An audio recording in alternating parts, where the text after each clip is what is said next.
రిషబ్ శెట్టి అనే అతను ఇప్పుడు మనకి డైరెక్టర్ అండ్ యాక్టర్గానే తెలుసు. కానీ ఒకప్పుడు అతను ఇంటింటికి వెళ్ళి వాటర్ బాటిల్స్ని సర్వీస్ చేసేవాడు. Hi guys, welcome back to our channel. I'm Sumanth. ఈ వీడియోలో మనం అతి తక్కువ సినిమాలతోనే ఇండియాలో టాప్ ప్లేస్లో నిలిచిన director and actor Rishab Shetty గురించి అయితే మాట్లాడుకోబోతున్నాం. ఇతని గురించి చాలా ఇంట్రెస్టింగ్ ఫ్యాక్ట్స్ ఉన్నాయి కాబట్టి ఈ వీడియో ఎక్కడ స్కిప్ చేయకుండా చూడండి. ఎవరైనా ఫస్ట్ టైం మన ఛానల్కి వచ్చాడైతే సబ్స్క్రైబ్ చేసుకోండి, పక్కన బెల్ ఐకాన్ అయితే యాక్టివేట్ చేసుకోండి. ఇంకేమాత్రం లేట్ చేయకుండా వీడియోకి అయితే వెళ్ళిపోదాం. రిషబ్ శెట్టి అనే అతను ఇప్పుడు మనకి డైరెక్టర్ అండ్ యాక్టర్గానే తెలుసు. కానీ ఒకప్పుడు అతను ఇంటింటికి వెళ్ళి వాటర్ బాటిల్స్ని సర్వీస్ చేసేవాడు. ఈ విషయం మీకు ఎవరికైనా తెలుసుంటే కామెంట్ సెక్షన్లో కామెంట్ చేయండి. అండ్ అతని లైఫ్లో ఇలాంటి ఇంట్రెస్టింగ్ ఫ్యాక్ట్స్ ఇంకా చాలా ఉన్నాయి, అవన్నీ కూడా తెలుసుకుందాం. Segment 1, early life and childhood. Rishab అసలైన పేరు ప్రశాంత్ శెట్టి. కర్ణాటకలోని ఉడిపి జిల్లా కెరడి గ్రామంలో జన్మించాడు. తండ్రి పేరు భాస్కర్ శెట్టి, తల్లి రత్నావతి. తన తండ్రి జ్యోతిష్యుడు. ఆర్థికంగా పెద్దగా ఏమీ లేకపోయినా కానీ వాళ్ళ కళలు మాత్రం పెద్దవే. గ్రామంలో 10వ తరగతి వరకు చదివి ఆ తర్వాత కుందాపూర్లో ఇంటర్మీడియట్ చేశాడు. రిషబ్ శెట్టి పుస్తకాల కంటే నాటకాల పట్ల ఆసక్తి ఎక్కువగా చూపేవాడు. అది తెలుసుకున్న తన తండ్రి వాడి భవిష్యత్ చెడిపోతుందేమో అని తనని బెంగళూరుకి పంపించాడు. అదే ఆయన జీవితాన్ని మార్చింది. సెగ్మెంట్ 2, అతనికి నటన పట్ల ఆసక్తి ఎలా కలిగింది. చిన్నప్పటి నుంచే డాక్టర్ రాజ్కుమార్ గారి సినిమాలన్నా పాటలన్నా రిషబ్ శెట్టికి చాలా ఇష్టం. ఒకసారి డాక్టర్ రాజ్కుమార్ గారు నిర్వహించిన నాటకంలో రిషబ్ శెట్టి కూడా ఒక పాత్రను పోషించాడు. ఆ నాటకం ముగిసిన తర్వాత అక్కడున్న జనాలందరికీ తన నటన నచ్చి చప్పట్లు కొట్టారు. అప్పుడే రిషబ్ శెట్టి మనసులో ఒక కోరిక నాటుకుపోయింది, ఎలాగైనా కళాకారుడు అవ్వాలని. అప్పుడే అనుకున్నాడు, నేను ఒక హీరో అవ్వాలి, దర్శకుడు ఉపేంద్రలా సినిమాలు తీయాలి అని. Segment 3, film school and struggles. Rishab Shetty బెంగళూరులోని ఒక కాలేజ్లో డిగ్రీ చేస్తూ ఒక కొత్త డ్రామా గ్రూప్ ని స్థాపించాడు. ఆ తర్వాత ఫిలిం ఇన్స్టిట్యూట్ లో డైరెక్షన్ కోర్స్ జాయిన్ అయ్యాడు. తన తండ్రి నిరాకరించడంతో తన చెల్లెలు ప్రతిభా శెట్టి ఆయనకు సహాయం చేసింది.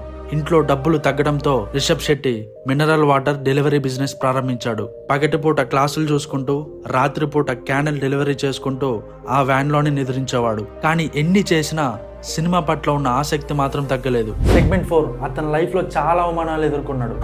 ఆ సమయంలో రిషబ్ శెట్టికి ఎండి ప్రకాష్ వద్ద అసిస్టెంట్ డైరెక్టర్ గా అవకాశం వచ్చింది. తన జీతం రోజుకు కేవలం 50 రూపాయలు మాత్రమే. ఒకసారి పొరపాటు చేయడంతో ఆయన తలపై కొట్టాడు. రిషబ్ శెట్టి దాన్ని అవమానంగా భావించి సినిమాలు మానేశాడు. ఆ తర్వాత ఏం చేయాలో తోచక కొన్నేళ్ల తర్వాత హోటల్ బిజినెస్ ప్రారంభించాడు. కానీ 5 నెలల తర్వాత తన బిజినెస్ మార్కెట్ కూడా పడిపోయింది. ఆ తర్వాత 2.5 లక్షలు అప్పు కావడంతో ఆకలితో నిద్రించే రోజులు కూడా వచ్చాయి. Segment 5, turning point. 2012 వచ్చేసరికి సినిమాల పట్ల మక్కువ మళ్ళీ మొదలైంది. చిన్న చిన్న రోల్స్, సీరియల్స్ లో నటించడం ప్రారంభించాడు. ఒకరోజు బేకరీలో 18 రూపాయల బిల్లు అయితే చేతిలో 17 రూపాయలు మాత్రమే ఉన్నాయి. అప్పుడే నిర్ణయించాడు, ఇంకెప్పుడు వెనక్కి తగ్గను అని. అదే సమయంలో తుగ్లక్ సినిమాలో నటించాడు. ఆ తర్వాత ఫ్రెండ్ రక్షిత్ శెట్టితో కలిసి ఆయన రాసిన కథ రీకీ గురించి మాట్లాడారు. రక్షిత్ చెప్పాడు, నువ్వే డైరెక్ట్ చేయని. ఆ సినిమాతోనే అతనికి మొదటి సక్సెస్ వచ్చింది. రికీ తర్వాత చేసిన సినిమా కిర్రాక్ పార్టీ.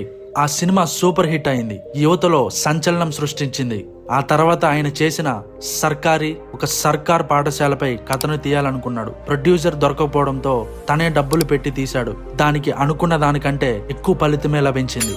ఆ సినిమాతోనే నేషనల్ అవార్డు కొట్టాడు. ఇంకా రిషబ్ పేరు కర్ణాటక లోపలే కాక దేశవ్యాప్తంగా వినిపించింది. Segment 7, Kantara miracle. ఆయన రాసిన కాంతారా కథను మొదటిగా పునీత్ రాజ్కుమార్ కి చెప్పారు. పునీత్ రాజ్కుమార్ గారు అన్నారు, ఈ కథలో ఉన్న ఆత్మను నువ్వే చెప్పగలవు, నువ్వే హీరో అవ్వాలని చెప్పారు. ఆ మాటలు రిషబ్ శెట్టి జీవితాన్నే మార్చేశాయి. తన గ్రామంలోనే షూటింగ్ చేశాడు. 80% స్థానికులు నటించారు. ప్రకృతి వర్స్ మనిషి అనే థీమ్ ప్రపంచం వ్యాప్తంగా కనెక్ట్ అయింది. 16 కోట్ల బడ్జెట్ తో సినిమా తీస్తే 405 కోట్లు కలెక్షన్స్ వచ్చాయి. రిషబ్ శెట్టి ఒక్క సినిమాతో పాన్ ఇండియా స్టార్ అయిపోయాడు. ఇప్పుడు కాంతారా చాప్టర్ 1 125 కోట్లు పెట్టి నిర్మిస్తే 765 కోట్లు కలెక్షన్స్ తో దూసుకెళ్లిపోతుంది. Segment 8, love story and family. Ricky cinema success meet లో ఆయన ఫ్యాన్ గా వచ్చిన ప్రగతి శెట్టితో సెల్ఫీ దిగాడు. ఆ సెల్ఫీ దిగిన తర్వాత తెలుసుకున్నాడు తన ఫ్యాన్ అయిన ప్రగతి శెట్టిది కూడా అదే గ్రామం అని. ఇద్దరు ఫేస్బుక్ లో చాటింగ్ చేసుకుంటూ ప్రేమలో పడ్డారు. 2017లో వివాహం జరిగింది. ఒక వాటర్ క్యాన్ బాయిగా మొదలైన ప్రయాణం ఇవాళ ఇండియా ప్రైడ్ గా మారింది. చూశారుగా, ఇదే రిషబ్ శెట్టి ఒక నిజమైన కథ. కష్టపడితే కళలు నిజమవుతాయనే సాక్ష్యం. సో గాయస్, ఇది వాళ్ళ వీడియో. చాలామంది వీడియోస్ చూస్తున్నారు కానీ లైక్ చేయట్లేదు. లైక్ చేయడం వల్ల ఈ వీడియో యొక్క కంటెంట్ ఇంకొంతమందికి రీచ్ అవుతుంది. సో ఎవరైనా ఫస్ట్ టైం మన ఛానల్కి వచ్చినట్టయితే సబ్స్క్రైబ్ చేసుకోండి, పక్కన బెల్ ఐకాన్ అయితే యాక్టివేట్ చేసుకోండి. మరో కొత్త కాన్సెప్ట్తో కొత్త వీడియోతో మేము ముందుకు వస్తాను. Until then, this is Suman signing out from the video.